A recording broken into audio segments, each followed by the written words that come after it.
अऊज़ु बिल्लाहि मिनश्शैतानिर्रजीम बिस्मिल्लाहिर्रहमानिर्रहीम रब्बि इश्रह ली सदरी व यस्सिर ली अमरी वहलुल उक़दतन मिन लिसानी यफ़क़हू क़ौली रब्बि यस्सिर वला तुअस्सिर वतमिम बिल खैर आमीन या रब्बल आलमीन। लिसानुल कुरान लेक्चर 1 के साथ आपके सामने हाज़िर हुए हैं। माशाअल्लाह ताला अल्लाह ताला हम सब का ये अमल कबूल व मंजूर फरमाए।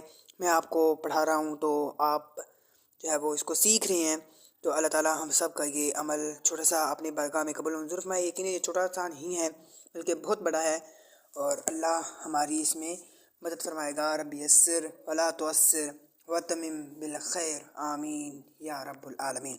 हमने लिसान कुरान का लेक्चर 1 इस दफ़ा रिकॉर्ड करवाया है ताकि इंशाअल्लाह ताला हम आगे भी तमाम लेक्चर्स आपके सामने रिकॉर्ड करवा के लाते रहेंगे और हमने इस काम का आगाज़ इंशाअल्लाह ताला कर दिया है। तो ये बहुत पहला लेक्चर था माशाअल्लाह। तो हम इसमें आपको अरबी ग्रामर के हवाले से ही डिस्कस करेंगे कि अरबी ज़बान हम सब की कुरान की ज़बान है और इसका सीखना हम अजमियों के लिए बहुत ज़रूरी है, तभी हम कुरान और हदीस को समझ सकते हैं। अल्लाह ताला हम सब का हामी और नासिर हो। तो अरबी ग्रामर में सबसे पहले तो आपको ये दुआ रब्बि यस्सिर वला तुअस्सिर वतमिम बिल खैर आमीन या रब्बिल आलमीन ये आपको कसरत के साथ पढ़ते रहना चाहिए, क्योंकि ये अल्लाह ताला से जो है वो खैर की तलब के हवाले से ही क्या है कि अल्लाह ताला हमारा ये अमल जो है वो इसमें बग़ैर किसी वसत बग़ैर किसी मतलब के वो किसी तकलीफ़ के बग़ैर किसी मतलब खैर के साथ इसको इंजाम तक पहुँचाएँ। तो हम अपने चूँकि जो भी ज़बान पढ़ी जाती है उसके कुछ अल्फ़ाबेट्स होते हैं तो उनका जानना बहुत ज़रूरी होती है। पूरी ज़बान की बुनियाद ही उन्हीं पर होती है। तो अरबी ज़बान चूँकि कुरान मजीद की ज़बान है और ये इंतहाई अहम ज़बान है और इंतहाई ही आसान ज़बान है। हमारे यहाँ ये है कि मुश्किल ज़बान समझी जाती है, लेकिन बहुत आसान ज़बान है। इससे आसान ज़बान दुनिया में और कोई आसान नहीं हो। ये बहुत अहम और बड़ी मतलब इंटरेस्टिंग ज़बान है। आप उसको सीखेंगे फिर उसको फ़िट करेंगे तो ये बहुत अहम और इंटरेस्टिंग बन जाती है। बिलखुसूस उर्दू बोलने और समझने वालों के लिए तो ये ज़बान और भी ज़्यादा आसान है, क्योंकि उर्दू ज़बान में बोले जाने वाले 80% अल्फाज अरबी ही के हैं जो हम जानते हैं कि ये हम अपनी ज़बान में इस्तेमाल करते हैं, और वो हैं ही 80% अरबी ज़बान के। सिर्फ़ एक ज़बान से दूसरी ज़बान में मुंतकिल होते हुए इनमें कुछ तग़य्युर का वाक़या हो गया है, तो वो तो फिर जो भी रूल बयान किया जाता है उसका कुछ ना कुछ एक्सेप्शन होता है। लिहाजा अगर हम सिर्फ इस तब्दीली को समझ लें जो निस्फ़ से ज़ायद अरबी ज़बान के बारे में आगाही हासिल हो जाती है हमें। तो अरबी ज़बान में बुनियादी हैसियत हरूफ़ुल हिजा को हासिल है, जिन्हें हम उर्दू ज़बान में हरूफ़ तहज्जी और अंग्रेज़ी ज़बान में अल्फ़ाबेट्स के नाम से जानते हैं, और अरबी ज़बान में हम इन्हें हरूफ़ुल हिजा ही कहेंगे। इनकी तादाद जो है वो मुतफ़िक जो तादाद है वो 28 ही है, ताहम कुछ के नज़दीक ये 29 भी है। ये वाओ और अलिफ़ के मतलब वाओ और हमज़ा जो है ना, इनके फ़र्क की वजह से हमज़ा ही अलिफ़ माना जाता है। यानी हमज़ा पर कोई अगर हरकत आ जाती है, ज़बर आ जाती है, ज़ेर आ जाती है, या पेश आ जाती है, या जिस्म सुकून की अलामत आ जाती है, तो वो हमज़ा नहीं रहता, वो हमज़ा हो जाता है, वो अलिफ़ नहीं रहता। जो खाली होता है वही अलिफ़ होता है और अलिफ़ ही हमज़ा बन जाता है। तो इसकी मुतफ़िक तादाद 28 है। तो हैज़ प्रूव्ड दैट हमने ये साबित किया कि हरूफ़ुल हिजा की तादाद जो है वो 28 ही है। तो माशाअल्लाह ताला अभी अब तक हमने क्या पढ़ा है? अभी तक हमने यही पढ़ा है, कुछ भी नहीं पढ़ा।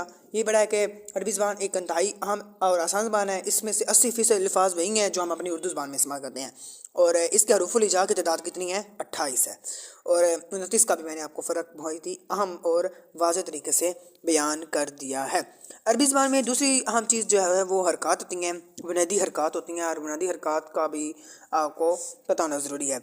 ज़ेर जिसे अरबी ज़बान में फ़तह कहते हैं, ज़बर को फ़तह कहते हैं, और ज़ेर को कसरा कहते हैं, और पेश जिसे अरबी ज़बान में ज़म्मा कहते हैं। ठीक है। जिस हरफ पर ज़बर हो उस हरफ को हम मफ्तूह कहा जाता है, यानी उसे हम ये कह सकते हैं मफ्तूह। और जिस हरफ पर ज़ेर हो उसे हम मकसूर कहते हैं, और जिस हरफ पर पेश हो उसे हम मज़्ज़ूम कहते हैं। मज़्ज़ूम ये स्क्रीन पर आपको लिखा हुआ नज़र आ जाएगा। तो अब देख रहे हैं कि हमने बहुत ही अहम बातें पढ़ी हैं अरबी ज़बान में। हमने आज यही कुछ सीखा है, तो हम ज़्यादा क्लास लंबी नहीं करेंगे क्योंकि हम इसको शॉर्ट ही करने की कोशिश करेंगे। तो माशाअल्लाह हम यहीं पर अपनी इस काबा को स्टार्ट राउंड ऑफ करते हैं। राउंड ऑफ اور انشاءاللہ ہم نے پڑھی کیا ہے، ہم نے یہ پڑھا ہے کہ یہ دعا سیکھی ہے ربی یسر ولا تعسر وتمم بالخیر آمین یا رب العالمین۔ اس کے بعد عربی زبان چونکہ آسان زبان ہے، اس کی 80% جو ہے وہ 80% سے زیادہ الفاظ جو ہے وہ اسی زبان جو ہم اردو زبان بولتے ہیں انہی پر کہ متفق ہیں، یعنی انہی پر سے یہ لیے جاتے ہیں، اور ہم اپنی زبان میں اردو زبان میں بہت سے عربی کے لفظ استعمال کرتے ہیں، اور ان شاء اللہ تعالیٰ اس کی ایگزامپلس بھی میں آگے چل کے آپ کو دوں گا۔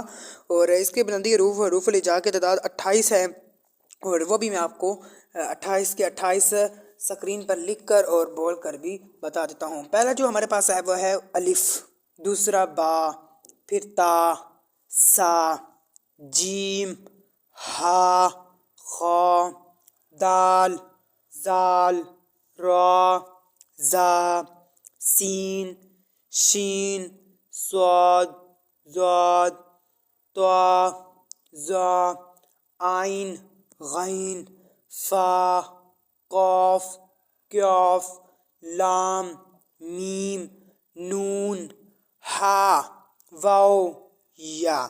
یہاں پر آپ نے ایک اہم بات نوٹ کی ہوگی کہ میں نے نون کے بعد واو پہلے ڈالا تھا، ہا بعد میں ڈالا تھا۔ ہماری وہ اردو میں اس طرح ہوتا ہے، عربی میں حروف الہجاء میں ہا پہلے اور واو بعد میں آتا ہے۔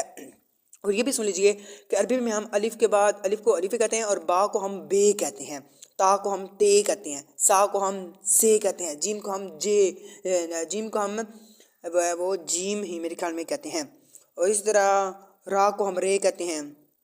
تو یہ جو اتفاق ہے نا، جو اے کی آواز ہے اس کو ہم آ کی آواز میں لائیں گے، جیسے با کو ہم بے پڑھتے ہیں، بے، تو ہم اسے با الف کی آواز آ کی آواز کے ساتھ پڑھیں گے۔ تو یہ ایک بہت اہم بات تھی جو میں نے آپ کو بتا دیا ہے۔ اس کے بعد ہم نے حرکات پڑھی ہیں، زبر کو فتح اور زیر کو کسرہ، پیش کو ضمہ، اور اس کے حوالے سے ہم نے باقی مفتوح، مکسور اور مضموم کو بھی اچھے طریقے سے پڑھ لیا ہے۔ تو یہ جو اہم ٹاپک ان میں سب سے زیادہ ہے وہ یہی ہے کہ حروف الہجاء کی تعداد 28 ہے، اور وہ 28 تعداد آپ کو سامنے اسکرین پر شو ہو رہی ہیں۔ تو یہ 28 تعداد ہے، متفق ہے۔ آج کا مین ٹاپک تو یہی تھا، اور اس کے بعد زبر کو اپنے فتح، زیر کو اپنے کسرہ اور پیش کو اپنے ضمہ بھی اچھے طریقے سے یاد رکھنا ہے۔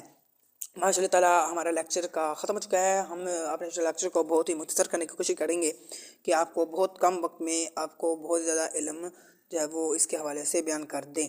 تو ہم آہستہ آہستہ ہی چلیں گے۔ ماشاء اللہ تعالیٰ آپ کو میں نے بہت زیادہ تفصیل سے اس حروف الہجاء کے بارے میں، تعارف کے بارے میں، حروف الہجاء کے بارے میں اور حرکات کے بارے میں بتا دیا ہے۔ یہ بنیادی چیزیں ہیں، ان کا سیکھنا بہت ضروری ہے۔ آپ ساتھ ساتھ اگر کرتے رہیں گے تو انشاءاللہ کوئی مشکل پیش نہیں آئے گی۔ جب آگے جا کے آپ کریں گے تو پھر آپ کو کہیں گے یہاں پر کیا ہوا، یہاں پر کیا ہوا، تو پھر وہ اسٹوڈنٹس کو سمجھ نہیں آتی۔ یہ اس سے گیا کہ آپ میتھ کا سوال حل کرنے جا رہے ہیں بغیر فارمولہ یاد کیے، تو جب فارمولہ یاد کرنا ہوگا تو تبھی میتھ کا سوال حل ہوگا۔ تو میتھ کا سوال اسی طرح آپ کو یہ چیزیں یاد کرنی پڑیں گی، تو تبھی آپ عربی زبان سیکھ سکیں گے، قرآن مجید کی زبان سیکھ سکیں گے، کیونکہ اللہ تعالیٰ ہم سب کو قرآن مجید کی زبان سیکھنے کی توفیق عطا فرمائے۔ اور کیونکہ قیامت کے دن یقیناً اللہ تعالیٰ قرآن مجید فرماتے ہیں وَمَن يَعْمَلْ مِثْقَالَ ذَرَّةٍ خَيْرٍ يَرَهُ وَمَن يَعْمَلْ مِثْقَالَ ذَرَّةٍ شَرٍّ يَرَهُ۔ جو ایک ذرہ بھی بھلائی کرے گا وہ اسے دیکھے گا، جو ایک ذرہ بھی برائی کرے گا وہ اسے دیکھے گا۔ اللہ تو ذرے ذرے کا حساب لینے والا ہے، ہم پتہ نہیں کدھر بہک رہے ہیں۔ تو لہٰذا اللہ تعالیٰ ہمیں اپنے قرآن سے جڑنے کی توفیق عطا فرمائے، آپ کو بھی اور مجھے بھی، اور ہم سب کا اللہ تعالیٰ نیک کاموں کی کرنے کی توفیق عطا فرمائے۔ سبحانک اللہم و بحمدک، اشہد ان لا الہ الا انت، استغفر اللہ۔